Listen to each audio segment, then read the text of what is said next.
Sir మీరు 13 ఏళ్ల నుంచి నేను వైసీపీ పార్టీ జెండా మోసాను. అన్ని ఖర్చులు నేనే పెట్టుకున్నాను.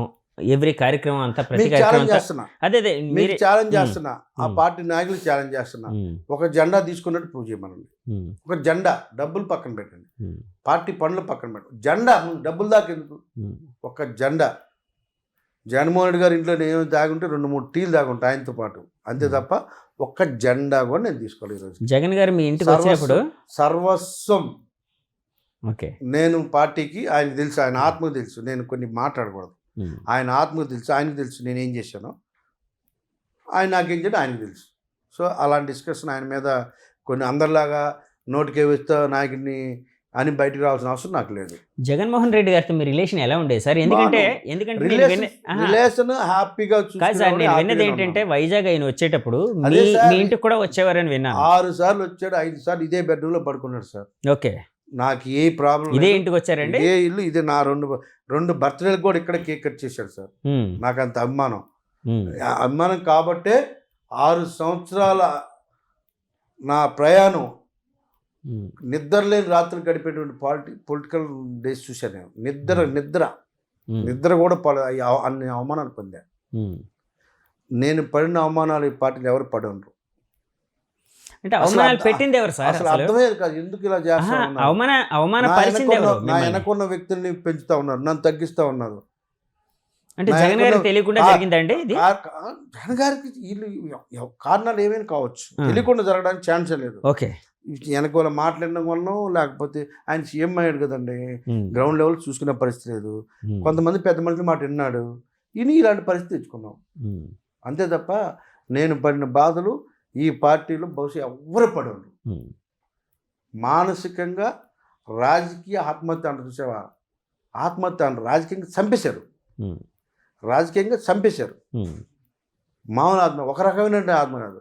ఎన్ని రకాలుగా తెలుగుదేశం పార్టీ అధికారంలో చాలా హ్యాపీగా ఉన్నాను నేను. ఈ పార్టీలో అధికారంలోకి వచ్చిన తర్వాత, అంటే వైసీపీ అధికారంలోకి వచ్చిన తర్వాత నరకంగా అంటారు. ఓకే. వ్యాపారాలు బంద్, క్వారీలు బంద్. అదేంటండి మీ పార్టీలో మీకు ఇంకా ఎక్కువ ఫ్లెక్సిబిలిటీ ఉంటుంది కదా? అదే చెప్తున్నా మీకు, అంత దుర్మార్గంగా ఇక్కడ ఉంది కాబట్టి ఇలాంటి పరిస్థితి. ఓకే. మీకు ఒక విషయం చెప్తానండి. ఒక క్వారీ నేను మా ఫ్రెండ్ రన్ చేసుకుంటా ఉన్నాం. ఒక సిచ్యువేషన్ అంటే సందర్భం వచ్చింది కాబట్టి చెప్తాను. చెప్పండి సార్. ఇది అనుకోకుండా ఎవరో ఏదో కంప్లైంట్ ఏదో సంథింగ్ ఏదో చేస్తే వెళ్ళి ఫైనాన్స్ అన్న అది నేను ఆ కార్ రన్ చేసుకుంటున్నాను. నేను ఇక్కడ ఎక్స్పోర్ట్ చేసుకుంటూ అలాగే ఇక్కడ కొంత చేసుకుంటున్నాను. ఇలాగా కారణాలేమో మొత్తానికి దానికి ఆపేశారు అని చెప్పేసి జగన్మోహన్ గారు చెప్పడం 10 సార్లు చెప్పారు అనమాట. 20 సార్లు కలిశారు ధనంజయ రెడ్డి గారిని. 3 నెలల తర్వాత 3 నెలలకు బిల్స్ ఇప్పించారు. పెనాల్టీ దేనికి వేస్తారండి? ఎవరైనా బిల్స్ తీసుకోకపోతే పెనాల్టీ, మేము ఎక్కువ బిల్స్ తీసుకున్నామంట. పెనాల్టీకి ఎవరన్నా బిల్స్ తీసుకోకపోతే పెనాల్టీ వేస్తారు. సపోజ్ 1,00,000 టన్ను అనుకోండి, 1,00,000 టన్ను ప్లస్ ఇంకొక 500 ఎంతో ఎక్స్ట్రా బిల్ తీసుకున్నాం, గవర్నమెంట్కి ఎక్స్ట్రా డబ్బులు కట్టాం, అది కూడా నేరం అంట. దానికి పెనాల్టీ అయితే పెద్దిరెడ్డి గారి దగ్గరికి 100 సార్లు వెళ్ళుంటా ఉన్నాయి. ఆయన కొడుకు దగ్గరికి ఒక 10 సార్లు వెళ్ళుంటాను. ఢిల్లీ కూడా వీళ్ళు కలిసారండి. వాళ్ళు తప్ప ఇంకొకరు బతకడం ఎవరికి ఇష్టం లేదండి అక్కడ. వాళ్ళే ఆయనే రాచరికం చూసావా? ఆయన ఏదో దేవుడు ఉంటాడు చూసా, ఆయన ఎలా గెలుస్తున్నాడో కానీ ఆ చిత్తూరుపల్లి ఎందుకు గెలిపిస్తున్నాడో తెలియదు కానీ దేవుడు ఉంటాడు చూసా.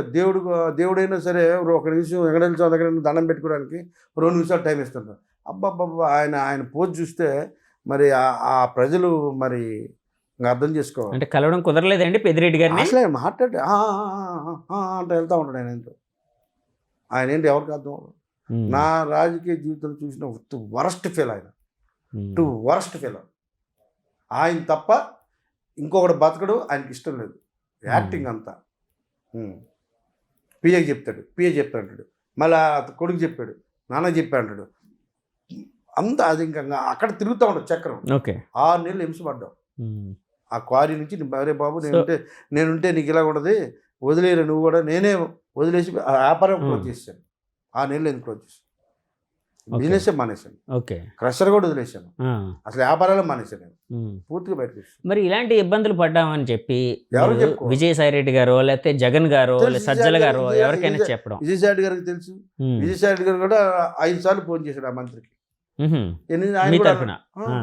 చేపించారు, సార్ మీరు ఇన్ఛార్జ్ చెప్పండి, ఎన్నిసార్లు చెప్తాను అంటే ఆయన మరి అలాగ ఎందుకు చేస్తున్నాడు అన్న ఆయన కూడా చెప్పాడు. ఆయన చెప్పాడు, వాళ్ళ కొడుకు చెప్పాడు, ఆయనకి చెప్పాడు, ఎంతమంది చెప్పాడు. చెప్పినా ఇంకా ఆయన అంతే, ఆయన ఒకటే బతకాల, ఇంక ఈ రాష్ట్రంలో ఎవరు బతకూడదు, అన్ని క్వారీలు మైన్స్ మినిస్టర్ అన్నీ ఆయనకే కావాలా, ఇంకా అన్నీ కొడుకు ఒకటి చూసుకుంటాడు, తండ్రి ఒకటి చూసుకుంటాడు, ఇంక ఈ రాష్ట్రంలో అందరూ చచ్చిపోయినా పర్లేదు, వాళ్ళిద్దరు బతికితే చాలు. ఓకే. మీరు పార్టీ మారిన తర్వాత, ఎందుకంటే జగన్ గారు ఇక్కడికి 6 times మీ ఇంటికి వచ్చారు, ఇదే బెడ్రూమ్లో ఉన్నారు, ఆయన నిద్రించారు, నా 2 బర్త్డే పార్టీలకు కూడా వచ్చారని అన్నారు కదండి. పార్టీ మారిన తర్వాత జగన్మోహన్ రెడ్డి గారి దగ్గర నుంచి డైరెక్ట్గా మీకు ఏమైనా ఫోన్ ఏమైనా వచ్చిందా సార్? పెద్దలు ఫోన్ చేశారండి, ఫోన్ చేశారు, కానీ ఇంకా నేను డిసైడ్ అయిన తర్వాత అంటే పెద్దలు అంటే ఎవరు సార్? సాయి రెడ్డి గారా, చాలా అందరూ సుబ్బారెడ్డి గారా? అందరూ ఫోన్ చేశారు. ఇంకా నేను డిసైడ్ అయిన తర్వాత నేను ఎక్కువ రోజులు నాంచను, ఓకే, నేను అబద్ధాలు చెప్పను, ఎక్కువ రోజులు నాంచను, అయితే అవుతుంది లేకపోతే లేదు తెలిసేస్తాను. 3 daysలో తెలిసేసారు సార్. అలాగే అందరూ చాలా నుంచి అందరూ రకరకాల పొక్కర్లు, తెలుగుదేశం పార్టీకి వెళ్తున్నా కూడా అటు వెళ్తున్నా, అన్ని అబద్ధాలు. 3 రోజులు 3 రోజులే డిసైడ్ అయ్యా. ఒకరోజు మెంటల్గా ప్రిపేర్ అయ్యా, ఈంది రోజు రోజుకి ఇలాగా ఎందుకు ఇంత దిగజారిపోవాలి, నేను ఎందుకు, ఎంత ఇష్టం ఉన్నా కూడా నాయకుడి మీద నా జీవితం ఎందుకు దిగజారిపోవాలి, రోజు రోజుకి ఎందుకు ఇలా కావాలి, కారణం ఏంటి, జెండా పట్టుకున్న వాళ్ళు ఆయన ఎత్తునెక్కించుకుంటూ ఆయనే దేవుడు అనుకున్న నాలాంటి వాళ్ళు నేను తొక్కి పెడుతుంటే ఎన్ని రోజులు అవమానం భరాయిస్తాం, ఎన్ని రోజులు ఈ కష్టాలు భరాయిస్తాం, ఇంకా వద్దు అని డిసైడ్ అయ్యి. సో అంటే ఎమ్మెల్సీ చేసిన తర్వాత మీకు మంత్రి పదవి ఇవ్వలేదనే, మంత్రి పదవి ఇవ్వలేదనే ఎమ్మెల్సీ అండి దేనికి పనికి వచ్చిందండి, ఒక గుడికి కాంపౌండర్ పెట్టుకొని పనికి రాలేదండి. నన్ను నమ్ముకొని ఓట్లు వేసిన ప్రజలు చిన్నవాళ్ళు ఒక గుడికి డబ్బులు ఇవ్వమంటే డబ్బులు లేవన్నారండి. కాంపౌండ్ వారికి ఎన్విరాన్మెంట్ మినిస్టర్ దగ్గరికి ఇది నాకు సంబంధం లేదన్నాడండి. జగన్మోహన్ గారి దగ్గరికి వెళ్తే డబ్బులు లేవన్నాడండి. దేనికి పనికి వచ్చిందండి, దేనికోసం అండి ప్రజలు గెలిపిస్తారు, ఇంత అసంబద్ధంగా దేనికండి బతకడం, రాజకీయాలు దేనికండి, మాకు ప్రజాసేవ చేద్దానికి వచ్చేదానికి ప్రజల సొమ్ము ₹1 ప్రజలకు ఖర్చు పెట్టలేనప్పుడు దేనికండి సార్? మరి ఎందుకు అంత మీరు బతకాలి? కాదు, ఇప్పుడు మీరే అన్నారు లెటర్స్ ఉన్నాయి నా దగ్గర, ప్రూఫ్లు ఉన్నాయండి. నేను పెట్టిన లెటర్లు ఎన్నిసార్లు పెట్టాము, చెప్పుకోలేము, ప్రజల దగ్గర చీప్ అయిపోతాం, లోకం అయిపోతాం, చెప్పుకోలేక ఎన్ని కష్టాలు పడ్డా ఆత్మకు తెలుసు. ఉద్యోగం వేయలేదు అంటాడు ఒకరు వచ్చి, ఒక అబ్బాయి, ఎవరు వేయలేదు, ఎవరికి చెప్పుకుంటా బాధలు. ఇప్పుడు మీరు మమ్మల్ని పడుచుకుని ఉంటే కదా అక్కడ పడుచుకొని ఉంటే వేయలేదన్నా, అలాగని అలా చెప్పగలవా? ఓకే, అంటే ఎమ్మెల్సీ పదవి ఎలాంటి వాల్యూ లేదని ఇప్పుడు అన్నారు కదండి మీ విషయంలో, అంటే తొక్కలో ఎమ్మెల్సీ అని అన్నారు. అనకూడదు కాబట్టి సార్ నా ఉద్దేశం రాదు.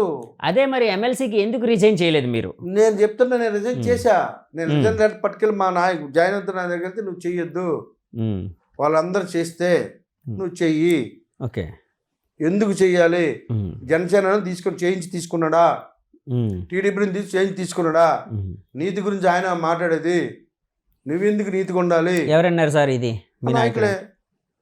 ఓకే, జనసేన నాయకులు అన్నారా? మా నాయకులే, ఇంకెవరు ఎందుకు పేర్లు అన్నారు. అలా నాకు ఇష్టం లేదన్నా, నువ్వు నాకు కాముండు, ఏం జరుగుతుంది చూద్దాం అన్నారు.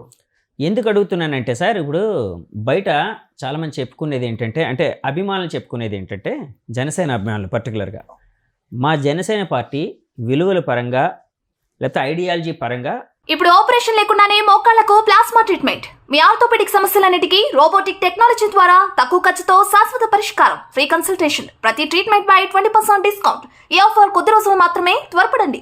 V9 hospitals 9281465842.